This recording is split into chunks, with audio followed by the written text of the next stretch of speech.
Alright, so in this video I wanted to bring you guys a deck profile of my current version of the wind-up deck. Before I get started, I just want to point out this awesome new playmat that I got. It's Lucina from Fire Emblem, along with the Dragon Naga. So this deck I brought to the Rosemont Regional this past weekend, and I did very poorly. I went 3-5-1. I ended up playing the whole tournament because my friend was playing Heralds and he made it all the way to the last round. He lost there, going 5-4. He would have qualified for Nats if he won that last round, so that was too bad. But he was really close with Heralds, which I found pretty impressive. I have already qualified for Nats, so I didn't really feel the need to try to play the best deck I could. I wanted to try to just see how well windups would do. And I wanted to go in with the best version of windups that I had at the time. I think the deck can still be made a lot better. And the potential is clearly there, but it's just not there yet.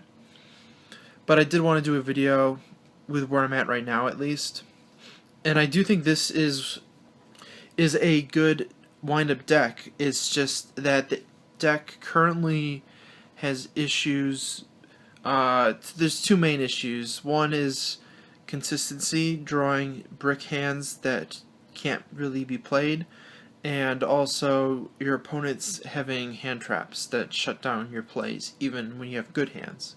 So those are two really big issues right now, trying to play this deck competitively.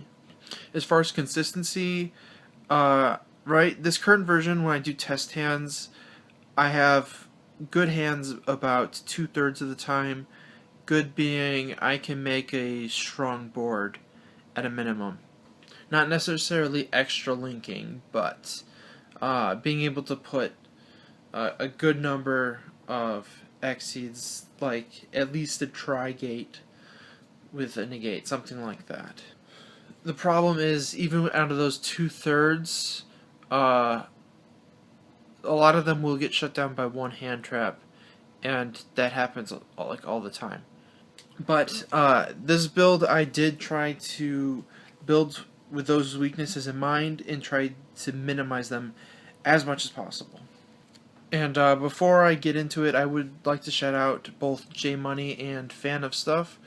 I would recommend checking out both of their channels for wind-up videos. They post lots of really good combos, and they both have solid deck profiles that are worth taking a look at. Okay, so we've got, for the wind-ups, the obvious ones, 2 Magician, 3 Shark, and 3 Rat.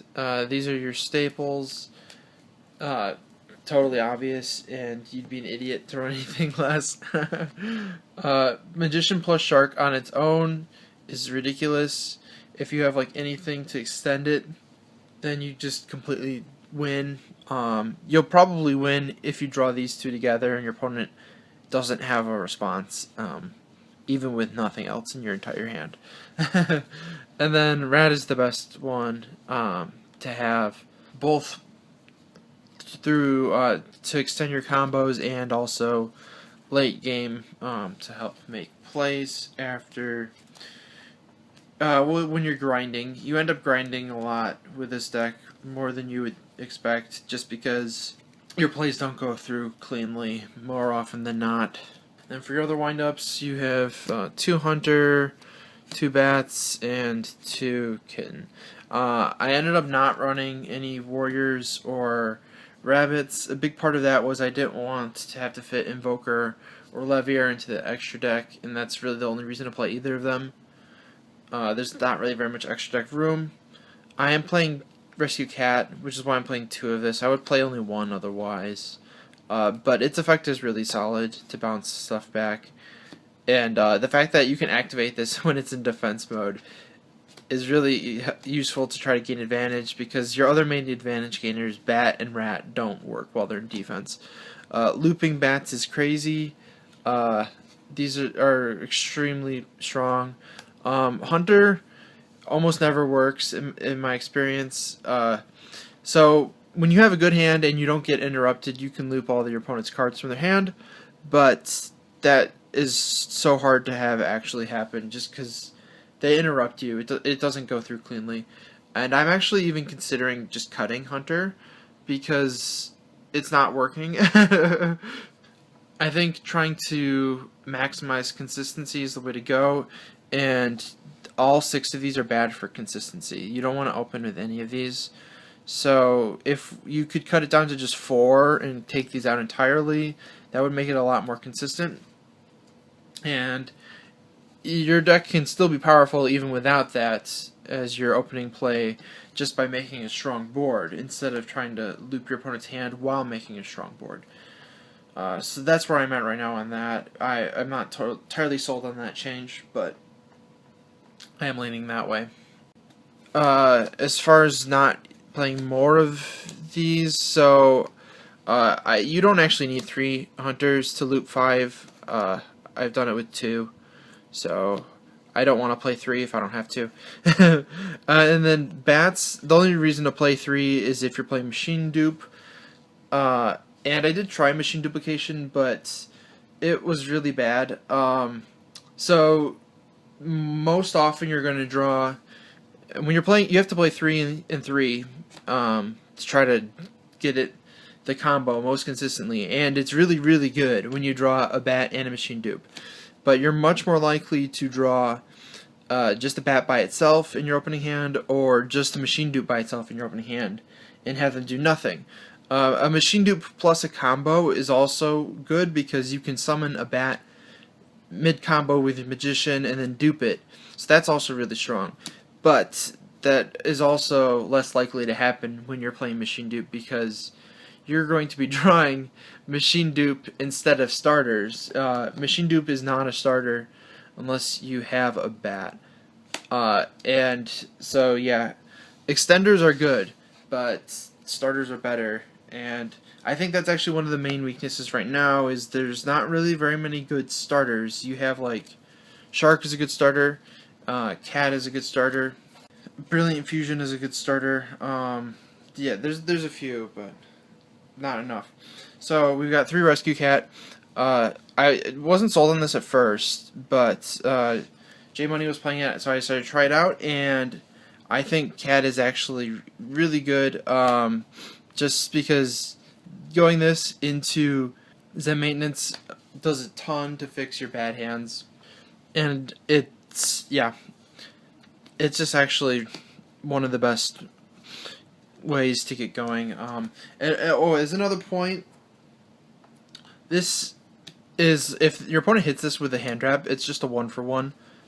Since you're expecting to get everything hand trapped, anything that has a discard cost like the Predaplant Engine or Summoner Monk is just you're losing 2 cards to each hand trap essentially.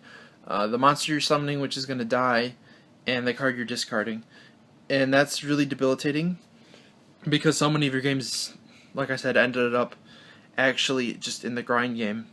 So only losing 1 card is a lot more favorable.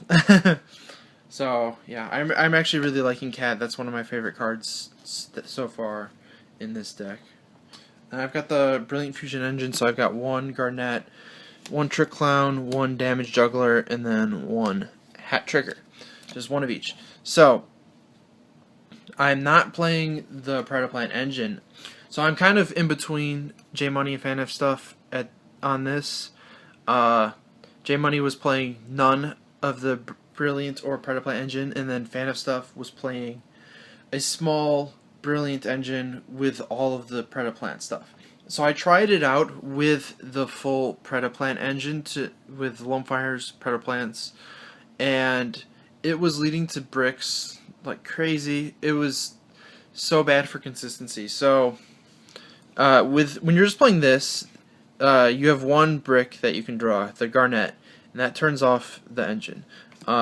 If you draw any of these, it's actually fine because these can all extend your combos. This is obvious how it can extend your combos, but these, you'll end up discarding them for your nightmares, and then they become extenders then. So these 3 cards are all fine to draw, actually.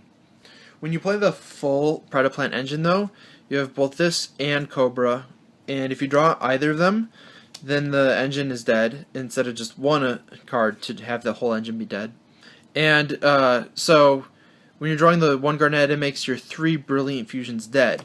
When you're playing the whole thing, drawing 1 out of 2 cards, Garnet or Cobra, makes your 3 Brilliant Fusions, your 3 Lone Fires, and 3 Scorpios dead. So that's 9 cards that are now dead if you draw 1 out of 2 Garnets. If you cut down on the 9 copies, then you'll draw those less consistently, and it's not as worthwhile to play. So then you're most likely trying to bump up this to 2 Garnets and 2 Cobras, and then you have 4 dead cards that you can draw as bricks. And I just don't think there's actually a good solution in the wind-up deck to try to integrate that engine. Also, I do think you need to play the Brilliant Fusion engine because it's such a powerful starter. So Double Summon and Brilliant Fusion are really important because that 2 normal summons is really key to get your plays. You can do things like Rescue Cats, search for the Magician that you need off the Zen Maintenance, and then normal summon it if you have an extra normal summon. But Brilliant Fusion is so much better than Double Summon because it puts 2 monsters on board. And so what you're really trying to do with this deck is you're trying to get to your Saryuja. And if you get to your Saryuja, you'd have to have a really bad hand to not be able to combo off. Like 95% of the hands that you can get would be able to work if you can summon a Saryuja. So Brilliant Fusion by itself basically gets you Saryuja because it puts 2 monsters on board without using a normal summon, and then you have 2 normal summons. So any 2 monsters in your hand, there, you got it, 4 material Saryuja. Good to go. So Brilliant Fusion is just way too good to pass up. And it helps play through Disruption, which is really key for this deck, because if your first play gets disrupted, it gives you an extra normal summon, and then you get to try to play through Disruption. If they don't have a second one, then you can make a play, basically. And so, yeah, I think you need it. As far as these go for the lights, I'm really liking the engine. These can be sometimes dead if you draw them without any other plays, because with no way to get them out of your hand, basically. This one too, if you have a really bad hand and you can only normal summon 1 monster, that's not 2. So they can sometimes be bad in your hand, but usually they're still fine in your hand. I definitely like that engine overall. And then one thing I tried out that I think is a good choice for the deck, but I need to do a lot more practice with it. I'm playing 2 Exodius, the Ultimate Forbidden Lord. So I threw this in without any testing before. So it's actually kind of awkward knowing when to summon this to get the best use out of it without messing up your combo. So I think it messed me up a little bit at the tournament, but I think with the right practice that this could be really strong in the wind-up deck. So this is 2 things for the deck that are both really helpful. Well, most obviously, it just summons itself to the field, and you can link with it. And you just need to be able to put bodies on board to link with, so that's really obvious. And then second of all, it recycles your engine. This is like the Pot of Avarice that the deck is missing because it's banned. So you can do things like go Magician into Magician, and then put one of the Magicians back in your deck, and then pull it from the deck with that Magician again. You can go through all of the links in your extra deck, summon this, and have all of them available again. And then things like that are just so nice in this deck because you run out of resources so quickly. The only issue with this is you have to be able to summon it at the right time so that it doesn't do things like turn off your rats. I try to summon this when I have a bunch of windups on board, so that when I link them away with this, then I'll still have something in my grave. So yeah, you just have to kind of be conscious of it, but I think this is actually potentially a really strong card for the deck. And then I've got one Ibli. So this is another card that can lead to bricks, which is, it's kind of unfortunate drawing this card at all.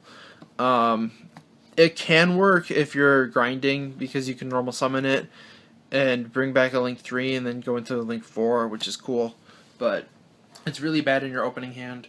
It is kind of necessary, I think, because you need it for the extra Link combo, just because you want to go into the Nightmare Mermaid so you don't have any arrows pointing up, but still have an arrow pointing down. That's basically, I think that's honestly the best reason to play Ibli. Giving it to your opponent is not very good, because half the people are going to be running Mermaid themselves. You're just giving them a free Link 2 if you give them this. So that's pretty terrible. I would not ever give this to my opponent blind game 1. If I knew what they were playing, and I knew that they weren't playing Mermaid, then yeah, it's good to give it to your opponent in that situation. Like, I was playing against a Burning Abyss player, and I gave this to him, and that's pretty good. But yeah, usually it's just there as an extender, essentially. You can link away a Link to Mermaid, or Link to Phoenix to go into Mermaid, is basically it. And then last monsters, I've just got 2 Effect Veilers. I'm kind of just hedging against losing the die roll with this. I don't know if it's even worth doing that, because it's just so little, and the deck kind of struggles going second. It might be better to just play more combo pieces to try to make my plays stronger, and then just have a weak matchup going second, because even with the 2 Veilers, that's not making that much of a difference. So that might be the way to go. So for monsters, I'm not playing the... There's 2 ones I want to comment on. So Summoner Monk. Summoner Monk is really, really good, but it both contributed to bricks and was weak to hand traps, which was the 2 main weaknesses the deck had, so I felt like it's really tough to justify playing.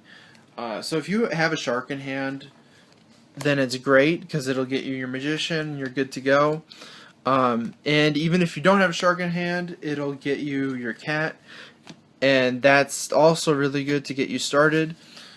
So it is a great starter as long as you have a spell in hand, but you don't always have a spell in hand, and when you don't, then Monk's just really terrible, and it's just the worst feeling, and that happens a lot, based off of my test hands. And then it's also a -1 if they hit it with a hand trap, just like the Predaplant Scorpio, which is unfortunate. And then the other one is Rescue Ferret. Rescue Ferret is totally busted if you have a Skull Dread out. And I think if you are playing Monk, you should definitely play 1 Ferret, because you can summon it from your deck with Monk. So it's searchable, essentially. Also, if you're playing Transmodify, which is another card I considered, you should be playing 1 Rescue Ferret to summon from the deck with Transmodify. Transmodify is potentially really good, because you can go Kitten into Rats, which makes the Rat live, and you can just bring back the Kitten. You can also go Rat into Rescue Cat. So yeah, Transmodify is a card I am considering adding to the deck, so that might be a good direction to go. And then I would play Rescue Ferret, because Rescue Ferret with Skull Dread is totally insane, and you can just do ridiculous things, because you just summon Bat, any level 4. But the problem with Ferret, and why I didn't play it, is because it contributed to bricks once again. It does nothing for you unless your play is already a good play. You need to be able to make Skull Dread for Ferret to do anything. And if you're already making Skull Dread, you already have a good hand. So in that sense, Ferret is kind of a win more card.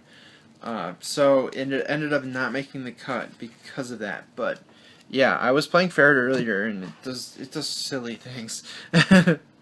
Moving on to the spells. So we've got 3 Wind Up Factory. Pretty obvious. This card is pretty ridiculous.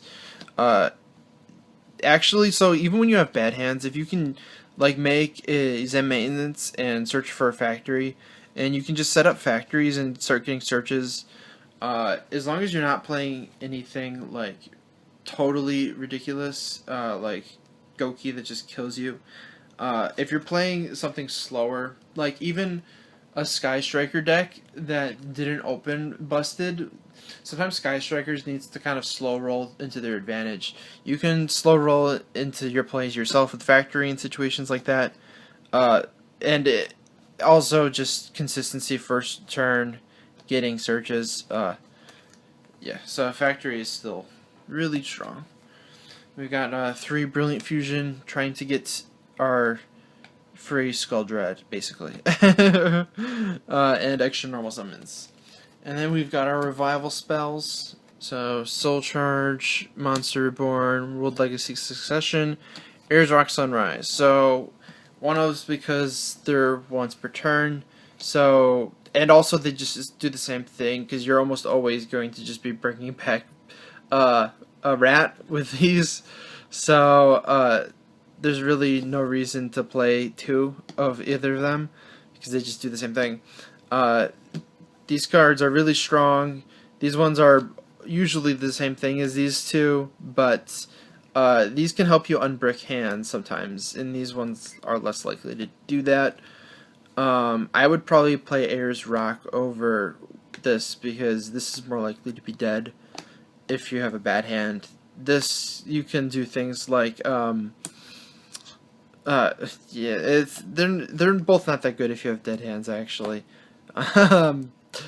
But you kind of need them to just extend your plays.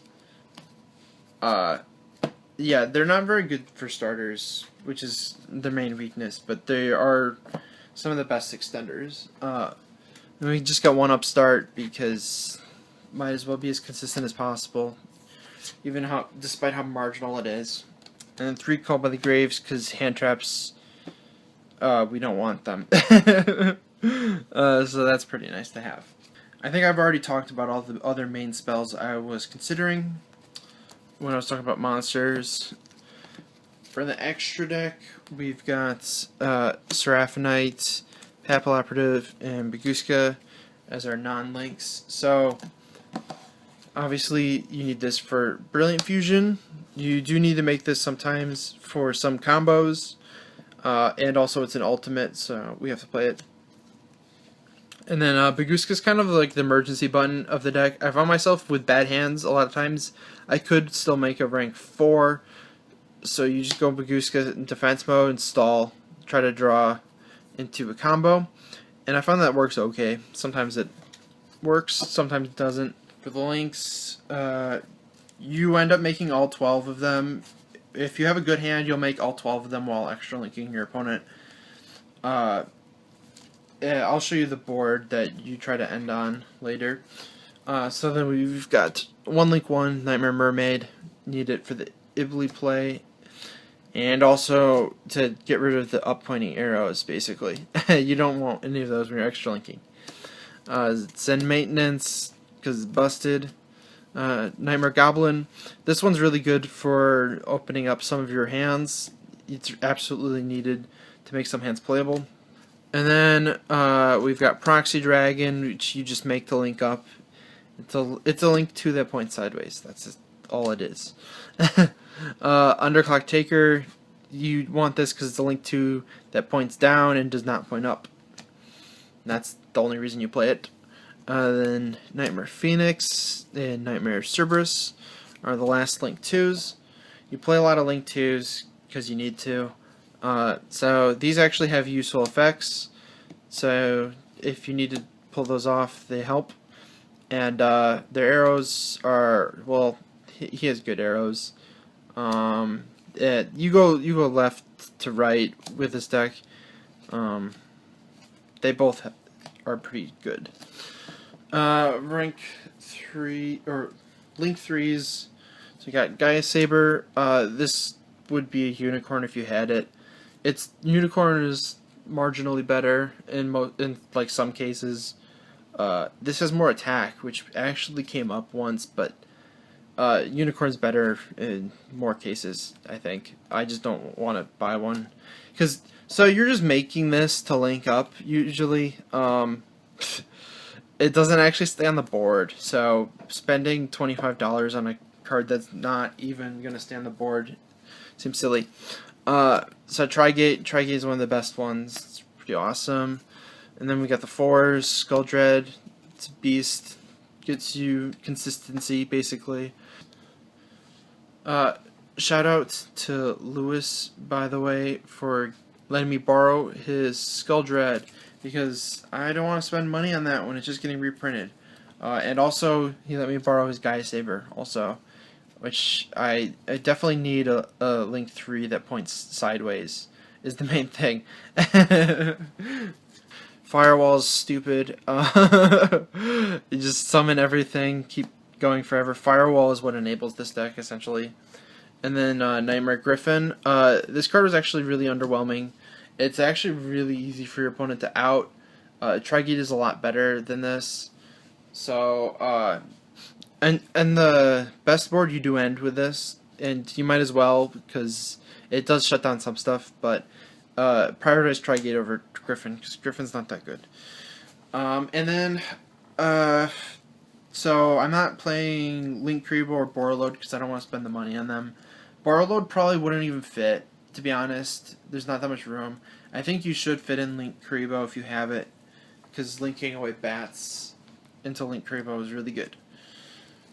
So the board you're trying to set up is basically Trigate goes there, and then you have Cerberus over here, and then you can do, depending on the combo, these can be switched, but Underclock, and then Mermaid. So you can switch these depending on how you make the board, but you're more likely to end up with it like this, but I have had it like this before. It just kind of depends on the cards you have in hand. There's no really set combos with this deck. You just kind of play it and then just get to that. The strategy is kind of like make your way to Skull Dread, and then make your way to Firewall. After that, using the advantage Skull Dread gives you, and then link up Firewall twice with whatever, and it'll usually be something like this. Use Firewall's effect, and then link away something like this to activate Firewall's effect, and then you can go from there. And getting to the Skull Dread, how you do that depends on your hand, and you just kind of have to play it by ear and see what you draw off Skull Dread, because that changes things a lot. I think I'll probably do a combo video and upload that also. So we'll see. And then we've got our side deck, third effect Veiler for when you're going second. I would, even if you take them out of the main, I would for sure side hand traps. I don't have ashes, so yeah, that's why I'm not playing that. And then I've got 3 Drolls, because Droll is pretty strong right now as a hand trap. I have all the access to all the other hand traps besides Ash, so I think Veiler and Droll are probably the second, third options. 1 Dweller, because I don't have room, but Dweller's still good to make in some matchups. And going second cards, we've got 3 Twin Twisters and 3 Red Reboots for any back row decks. These are like mandatory in here, I think. Pretty good cards. And then I don't have evenly matched. Yeah, you should, if you have it, play evenly matched in the side. That's really good in here. And then I'm playing Imperial Order and then 3 Anti-Spell for if you're going first against a lot of things, but like Sky Strikers is the main thing I was thinking about. So yeah, overall, the deck has a really high ceiling. Like at the regional, I hand looped a Sky Striker guy and then made Trigate. I didn't extra link him, but I did have a Trigate after hand looping. So that was pretty cool. So you have really high ceiling. I won. That was one of my 3 wins. The problem is, it's just not consistent enough is the main issue. You can kind of play through the hand traps to some extent, and it would be easier to play through them if it was more consistent. So we just need I think, more starters that are just better.